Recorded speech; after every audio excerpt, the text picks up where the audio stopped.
guys, bagong na-rescue na. Ito yung bagong na-rescue ko. Ewan ko kung nadaanan namin to eh.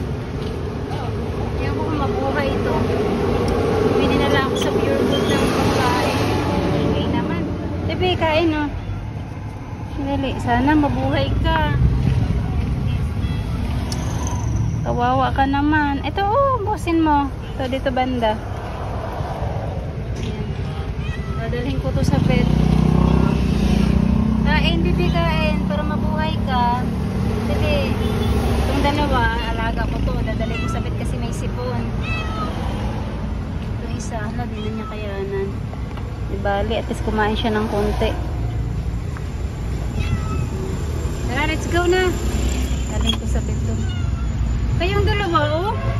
Kainin nyo yan.